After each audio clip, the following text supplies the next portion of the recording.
Welcome to Channeling Change, a podcast series brought to you by the Mile High Flood District and the Learning Community Advisory Council.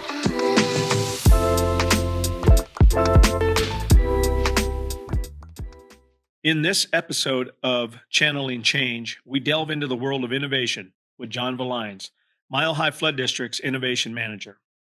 I am Jerry Naranjo, CEO of Naranjo Civil Constructors and CRO, Chief Relationship Officer of Western States Water. This episode explores Jon's new role in Mile High Flood District's approach to innovation within our industry.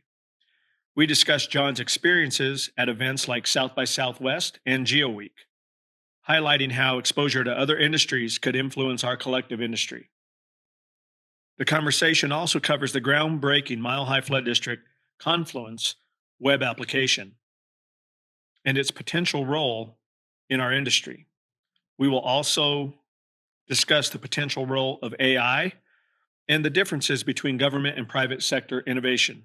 Join us as we set the stage for a series that fosters broad discussion on important topics. Our conversations will also celebrate community involvement, industry advancements, and forward-thinking solutions. So good afternoon. Once again, my name is Jerry Naranjo, CEO of Naranjo Civil Constructors and CRO, the Chief Relationship Officer for Western States Water. I am joined today by Jon Villines, the Innovation Manager for the Mile High Flood District. So welcome, Jon. Thanks for having me. So we're continuing the conversation. We are talking about innovation and how that relates to our industry. Can you explain your position at the Mile High Flood District? I can certainly try. Like you said, I'm the Innovation Manager at the Flood District. This is a new role for us as of January of this year. I've been with the Flood District for about 5 years now, going on 6.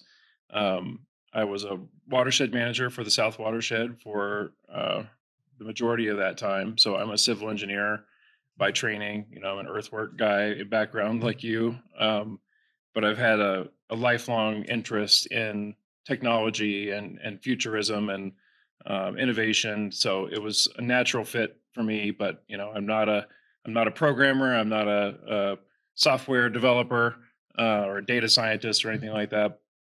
I'm just a guy who has an interest in this and is trying to kind of bring that perspective into our industry and into our organization in particular, to try to keep us at the cutting edge. So as an engineer working at the Mile High Flood District, how did this evolve for you? How did you become the Innovation Manager? Yeah. So I had been gradually taking on more and more special projects related to technology alongside my role as a watershed manager. So a lot of my time was already being spent on our MHFD Confluence project, which is a web-based communications and data sharing and mapping platform that we've been developing. And there's a huge technology aspect to that, and it required a lot of my time already.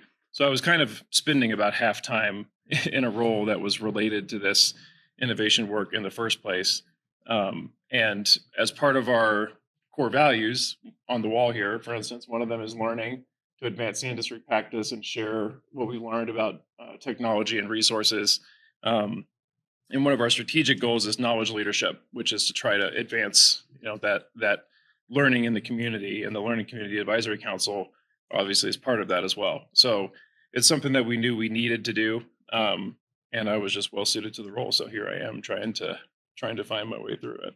Yeah, I know with previous LCAC meetings, your input is highly valued, and it gets everybody talking. So it is appropriate that we continue the conversation here.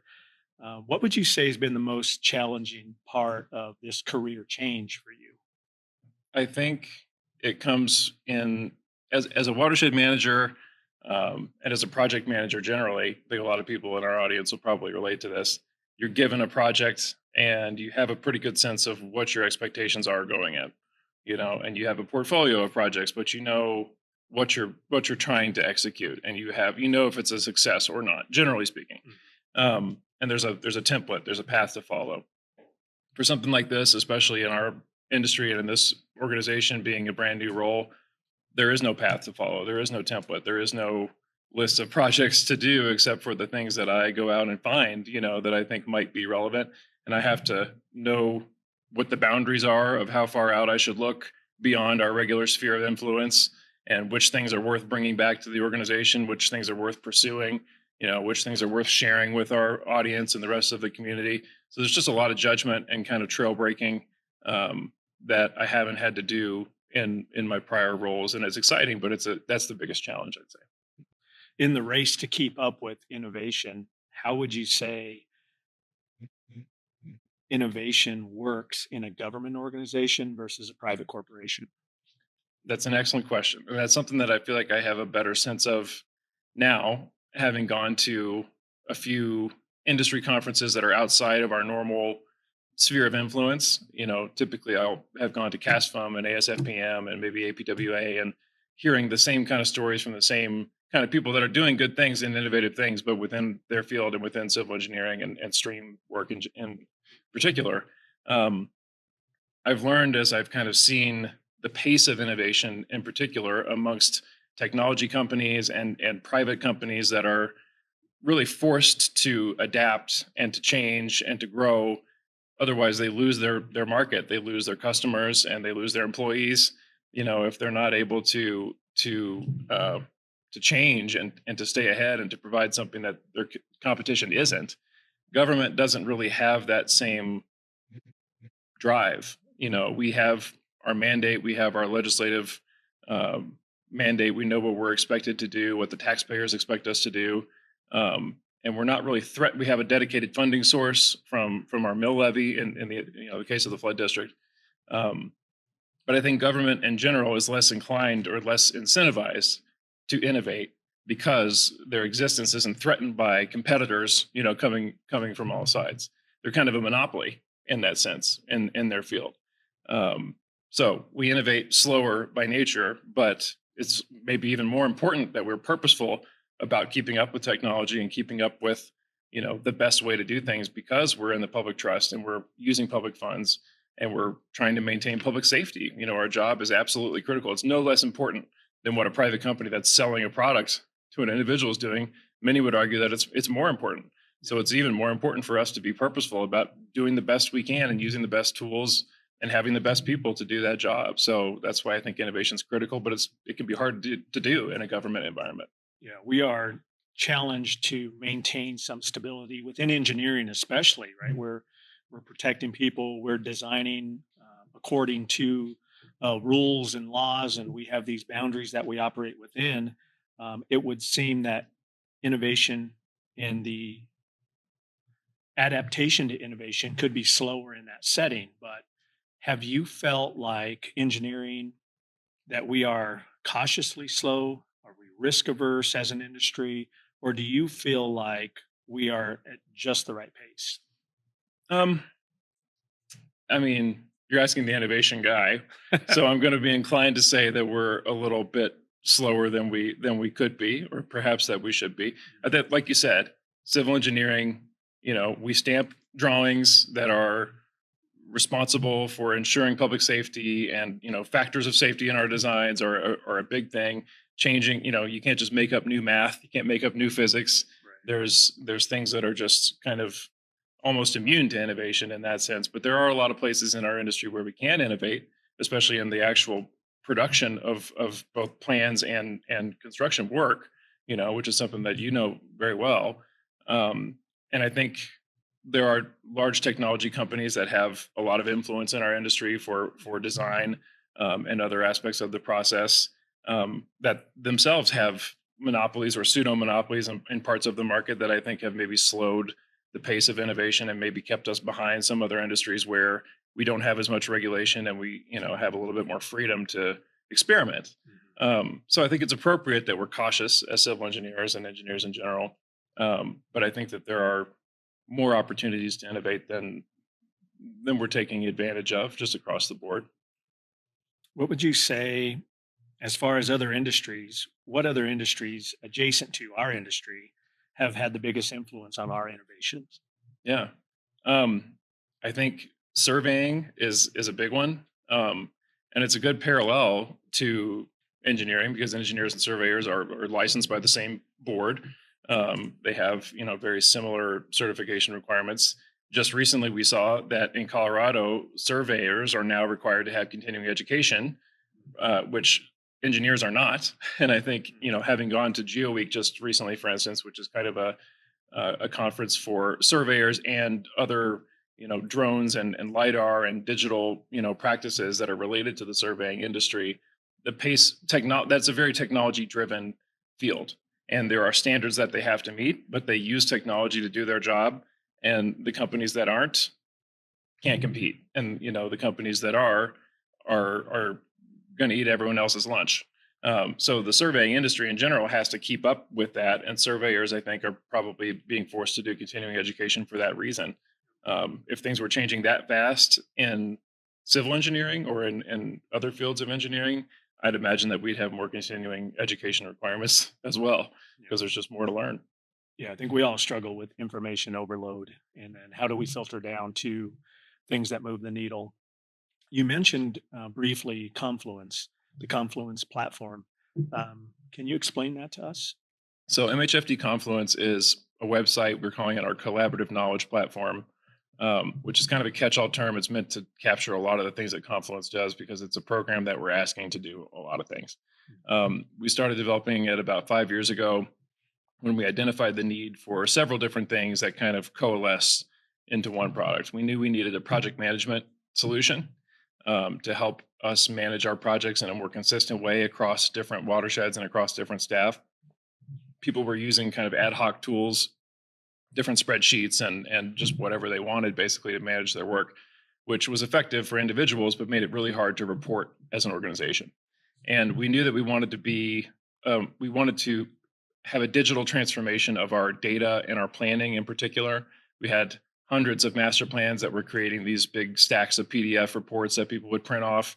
And there was tons of information and data in those that it was very difficult to get out and to put in front of people and to compare across watersheds and do any of that kind of stuff, because it's all essentially analog. It's all in paper, and it's out of date as soon as you print it. So we knew that we wanted to have digital deliverables for our master plans, and that we wanted to provide new types of information that technology enabled about flood risk in our master plans, in particular depth and velocity of flooding and things like that.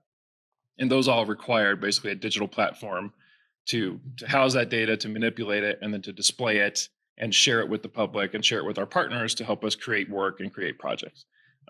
So all these things related to doing kind of project management and project development in a digital format led to the creation of this one platform that we called MHFD Confluence. And it's a custom built thing. That's its whole own story, I think, why we decided to go the route of building our own custom built software. It just so happened that our needs were really pretty specific and relatively limited. And a lot of the stuff that was on the market was more than we wanted and more than we needed. And the cost of configuring and purchasing off the shelf software can sometimes be even greater than just building a simple tool to do exactly what you need it to do and nothing else. Not to say that it's been simple to do, but that's what we're trying to do with Confluence. Do you see, from the end user perspective, training for Confluence? And do you feel that there's going to be a training schedule or platform for end users to engage? Yeah, that's a great question. So I originally we intended Confluence to be something that both the public at large, as well as our partners, which mean the local governments, consultants, and contractors that we work with, would kind of plug into and sometimes provide information if they work with us closely, or just consume information if they're members of the public. We're still taking that approach, and we're expanding it and learning more over time. The public aspect of it is growing and evolving slowly. The partner aspect of it is growing and evolving slowly. We're taking an approach kind of akin to, we're calling it concierge service, which is, instead of asking an individual at every local government and at every company to learn how to use a form to enter information about a project that they want to do, for instance, or something like that. If we have the ability, because it's a small number of people that are doing that particular job, instead of trying to train them, because there's a lot of turnover so often, and then that training has to be repeated over and over, features change and things like that. we're going to take the approach as much as we can of trying to provide this concierge service, which is where we go to them, we go to you, and we help you put in that information. We take on the burden of kind of the data entry, and we try to focus the parts of Confluence that are really enlightening and insightful and maybe even fun to use, just the consumer part of it, on to the public and to the user. So that's a bit of a change from where we started, but that's the approach that we're taking. We're going to have training where we need it, but we want Confluence to be as intuitive as possible so that the training needs are really pretty minimal, hopefully, and that it basically functions like any other website that you go to. We modeled it after real estate websites like Airbnb and Zillow and Redfin, because they tend to manage their properties in a similar way that we manage projects. Gotcha. So we have these cards that represent projects, and we have the map. And we hope that, as we polish it, it's pretty straightforward for most people to get into and use that piece of it. As a data-driven organization, you have to babysit the data. You have to make sure what's coming in is accurate, and you have to make sure what's being shared is vetted. So, yeah, I understand the philosophy of that. Um, Beyond Confluence and the Confluence platform, can you speak to your role and the other impacts that your role has had in the district? Yeah. I think, especially in these early days, and maybe even in the early years of this role, the main thing that I'm focused on doing is broadening the district's horizons, and kind of uh, taking the time to go to places and listen to things and learn about things that might impact our industry, um, either in the immediate future or even in the distant future, and try to distill those things down and learn what might be impactful and what might not, and then bring the relevant things to the right people. So I'm just at the beginning of doing that, but learning about the trends in AI, for instance, that are going to have an impact on the broader workplace and an impact on civil engineering in particular, and our staff and our office in particular. That's something that I'm trying to bring to the table. Um, Technologies like quantum computing, which is a big one at South by Southwest this year that I learned about. I didn't know anything about quantum computing before, but there's the potential that in a number of years it's going to make modeling, this big meteorological and H&H modeling that we do, probabilistic modeling, which is something that we want to do more of in our industry, but it takes a lot of time to run all these simulations and stuff. Eventually we might be able to do those things on a huge global scale, even like very, very quickly. And how would that impact the way that we do design and planning and all of those kinds of things? So trying to take that, go beyond like a 5-year plan type of approach, but more of like a 20 to 30-year horizon. Like, this is what a possible future could look like for our industry or for our organization. Here's what another possible future could look like.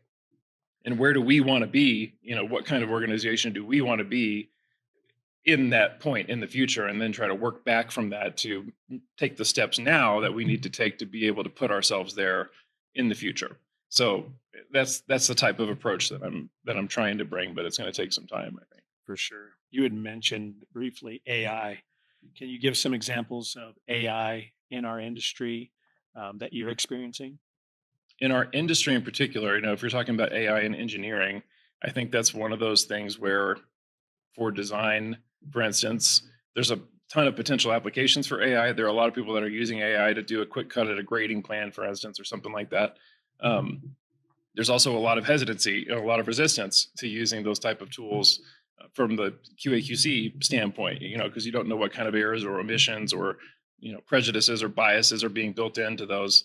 And I think it's really critical to be aware of and concerned of those types of things. But someone has to do the experimenting. Someone has to do the work and be the guinea pig to even move the needle forward. Because eventually AI is going to encompass every part of every technology in every industry. And I think the place where I've seen it have the biggest impact is just in these language models, where anyone can go in and, write with an AI assistant or have it edit their work or take a first cut at a report or a blog post or whatever. And people can do collaboration with AI, where they can just throw out ideas and they can kind of, be your sparring partner in your debate or intellectual discussion or whatever it is to help advance your thinking. That's something that anyone in any industry can use.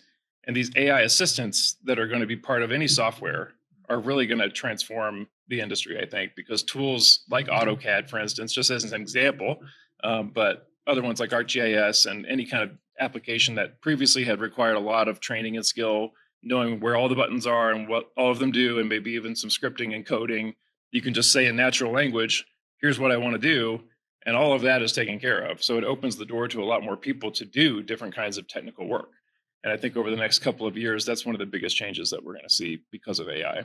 So back in the day, Microsoft used to give us that little talking paperclip, Right. and now they're giving Could us be. full-blown avatars that help us do our job. Yeah. We have seen AI in our industry on the construction side play a more prominent role, and it's going to be interesting as we partner and continue working together to see how AI is going to not only improve our industry, but where we settle into a comfort level with AI and how it fits in what we do. Um, Beyond AI and say beyond drones and LiDAR technology, what other trends are you seeing in our industry that you can say are interesting to you or things that maybe our audience is not aware of? Yeah. Well, I think just the trend towards, I'm sure you've heard the term digital twin, which refers to, specifically a living three-dimensional representation of something. Often they talk about digital twins in the context of infrastructure and buildings and things like that. But I think in our industry, and obviously buildings are a big part of, and infrastructure are a part of civil engineering. In terms of stream work, we work in natural systems.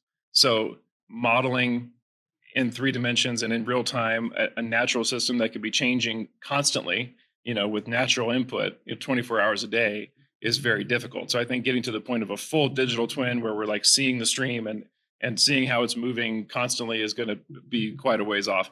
But the technology of using drones and LiDAR and remote sensing from all kinds of sources, from satellite, from drones and from airplanes and just from on the ground imagery, the combination of all those things is going to give us more eyes on the ground and more frequent data points, at least, to be able to use to track the trajectory of our systems, our natural systems.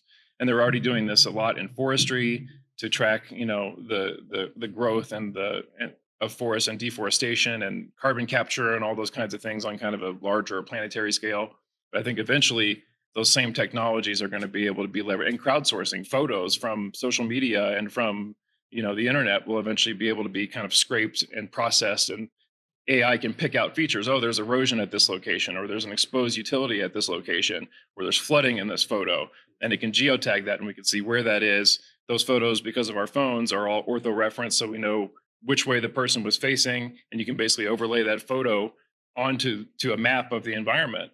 And eventually, once enough of that stuff is automated, that's going to help dramatically with our operations to be able to see where issues are without having to be everywhere all the time, because we can't be everywhere all the time. So I think it's going to be a combination of all those different technologies coming together to kind of help us have more eyes on the ground. You mentioned digital twin, and I had a recent experience with a colleague of mine who is a high performance coach for CEOs.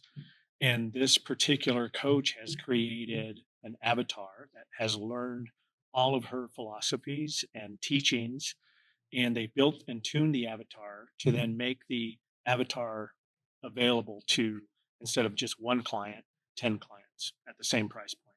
So now we're seeing how a digital twin or an avatar can start to share knowledge on a scale that we had never predicted. Okay, so you've recently been to several conferences, South by Southwest, GeoWeek. What is your hack for coming away from those conferences with actionable items? How do you absorb all of this information, take in an overwhelming amount of learning, and then come back and implement?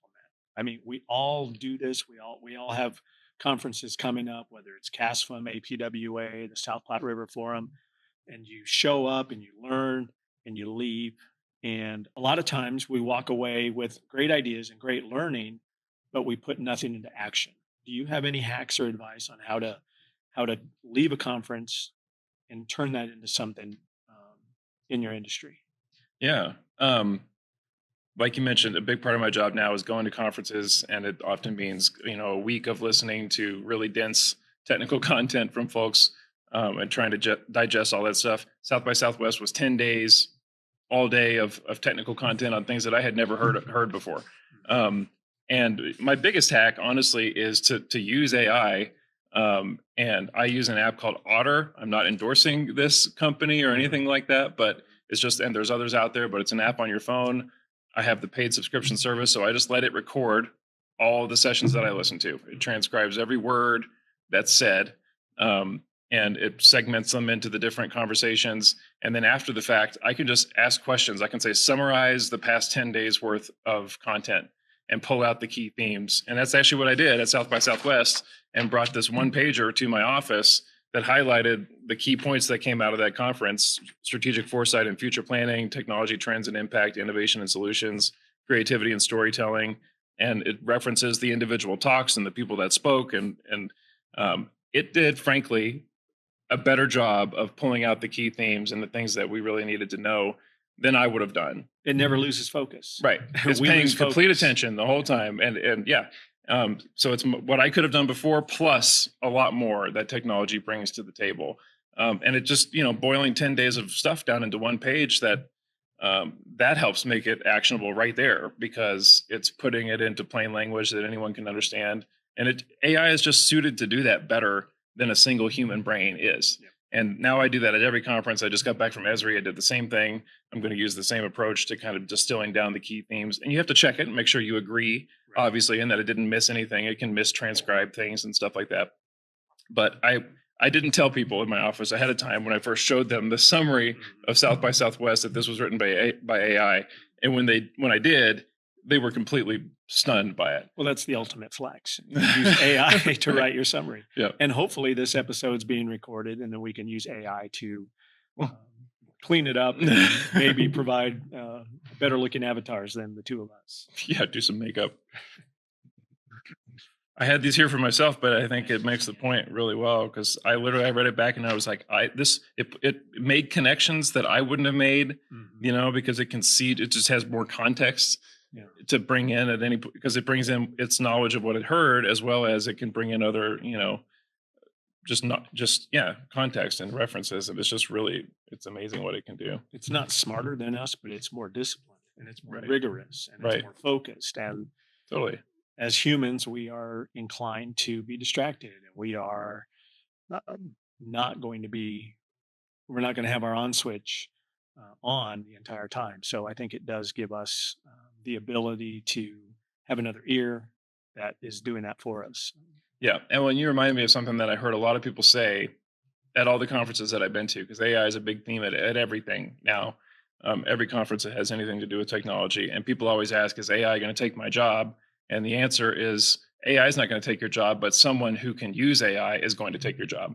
And someone that can leverage the power of this technology is going to just have such a huge leg up in the industry over someone who can't. And being afraid of it is not going to serve you well. Learning how to use these tools to really advance whatever it is that you're doing is the best that you can do right now. Yep. I've had that recent experience where I was in a Zoom call, and there was an AI plugin on the call. And after the call, I received a message that said, I'm not really comfortable with the AI plugin, because I feel like I'm being monitored or being documented. And my reaction to that was immediately that it's not an issue of enforcement or trust. It really is an issue of fear. And are you going to use the technology, or are you going to be afraid of the technology? Whereas I never saw the plugin as a threat to me. I merely saw it as a way to do my job better. Other people see it as a threat. So you're exactly right. When somebody's afraid of the technology, they're missing out on the benefits. And there are probably plenty of things to be afraid of.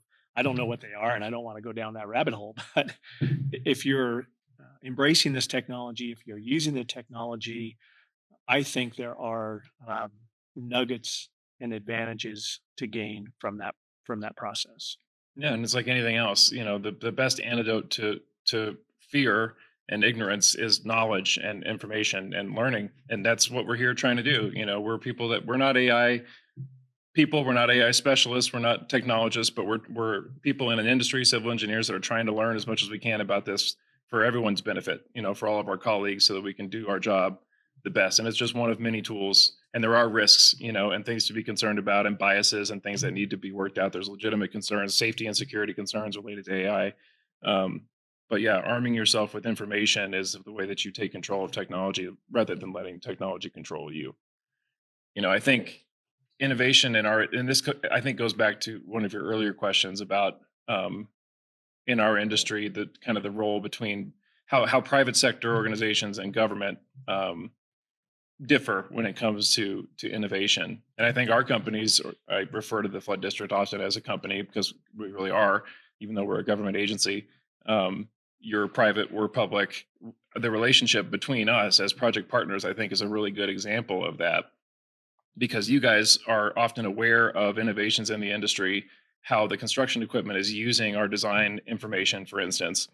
You're aware of those things before we are, and you can bring those to us and to venues like the LCAC and make us aware of ways that we might need to change the government side of the process, because what we're doing to facilitate plans review, for instance, on the part of local governments and ourselves and even state governments, might be a hindrance to the way that we're actually building the project, or even just irrelevant to the way that we're building the project, because the technology on the construction side has moved beyond that. So that partnership, us learning from you and from other aspects of private industry, can really help us play our part in advancing innovations on the regulatory and on the government side, to make sure that those things are meshed up, so that we're not wasting money and wasting time by developing plans or procedures or processes that aren't really helping anyone except to feed the bureaucracy in the way that we've always done things before. Because we need to innovate that stuff, because it's important for the taxpayers, it's important for public safety, and you're really the front lines. So that partnership between private and public, in our example, I think is one way that we're trying to learn and be more innovative, and you're an essential part of that at Naranjo. Yeah, I think as project partners, we've always been an early adopter. We've always been trying to innovate. And, at Naranjo, we have embraced technology and innovation on a very large scale. So when you look at how we use GPS information in our equipment and how we partner with the flood district to bring issues to the table. A recent example is we had a meeting here at the flood district where we talked about models and how models are being built by the design engineers and then get converted into the GPS data that then gets loaded into the excavator. And what we have to do a lot of times, or what we've been doing in the past, is we take that the design information, we convert it to a GPS model that our excavator understands, but then we also have to go in and identify key elevations and build that into the model. Through our partnership with the Mile High Flood District and our industry partners, we discussed an idea where the design engineers take a little extra time and build in those critical elevations into the model. And we also spend a little extra time and money in the design process to marry the new design with the existing topography. So now we have a model that's built by the design engineers that has all the critical elevations, which then ties into the topography. And I believe it was a blind spot in our industry for a while, but it was through our partnership and working together that we were able to find a solution that, while it costs a little bit more in design, it saves a lot of money on the back end with mistakes in the field or confusion in the field or delays in the field. Yeah, I think that's the perfect example, because our project partners approach that allows us to have the contractor at the table during design, and early on, we have that ability to have cross pollination, and you can work with the designer to make sure that you're getting the product that you need. And I think the trend, and there's other places. I just heard at Esri recently this past week in Singapore and in Kuwait and other places where they're doing full 3D, basically design and design review. They're doing their entire review process in a 3D environment, and the old 2D plan is obsolete in those places, and they can take those same files and load them right into their construction equipment, like you were talking about. And that, are we producing a product that's really for one person at a local government to review that is no longer serving any other purpose, there's a lot of effort that goes into putting all the design details and laying everything out on a 2D drawing. That's what we're doing with our master plans, spending a lot of time and money on these reports because that was the way to convey information. And now that's become a hindrance rather than a help. So we're getting rid of the report and we're doing everything digitally because it's a better way to convey information. Maybe there's a better way to review plans and a better way to do design in the future. And this is the kind of the first step towards that, maybe. Yeah. Well, this is a plug for project partnering. And project partnering is not just a buzzword, but project partnering really is a relationship, and it's a relationship built over time. The benefits that you harvest from that relationship built over time is you're more comfortable having those conversations. You're not afraid. You're not keeping information. You're not holding back. You're sitting at the table. You know your partners. You know you're going to be partners at this conversation and at the next 20 conversations. So you're then willing to share and give ideas. And where it may come across as risky to what may appear to be critical really isn't critical when you're in a project partnering relationship. It really is a building block towards something better. So I think that investment in project partnering has paid off. And I believe that project partnering really is the environment that is going to promote innovation. That's really going to bring innovation into our combined worlds. Yep. I think trust is a big part of that. Like you're saying, having that trust, and that trust comes from that close relationship built over time and by more frequent communication. And I think that's something that even going back to the design review process, right now, one of the hardest parts for us and for our local governments, and I think that turns into problems for you guys as well, are these long, drawn out review processes where we think the project is going to go to construction at X date, and then it ends up going a year later or 2 years later, just because of all the hands off that have to happen between the design process and the review process. There's other issues that contribute to that as well. But I think one of the innovations that we can bring, it's not technological necessarily, but that we can bring to that process is a more agile approach to design and to review, where we on the government side are more a part of the team that's helping to do the design of the project, not do the design, but be involved with the designers in such a way that we're not taking the plans and then doing a review for a couple of months and then turning it back over and passing the ball over the net back and forth. But we're all at the table and answering the questions as they come up. And then, that requires a more focus and more time in the moment.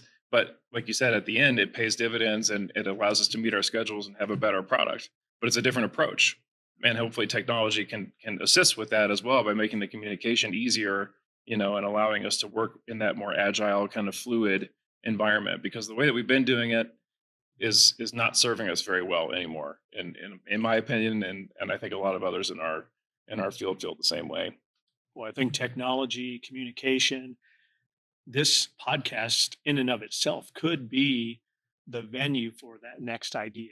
There could be somebody who has an idea with regard to design, review, and being more agile that gets shared with us through this conversation. Maybe it's in the comments section. Maybe it's a continued conversation at the next LCAC. But I think it is a podcast like this or a continued conversation somewhere else where we're all thinking of innovation and how it might change our industry. This is a great example of a place where we could take everybody's feedback and maybe build a better product. Yeah, it just takes one good idea.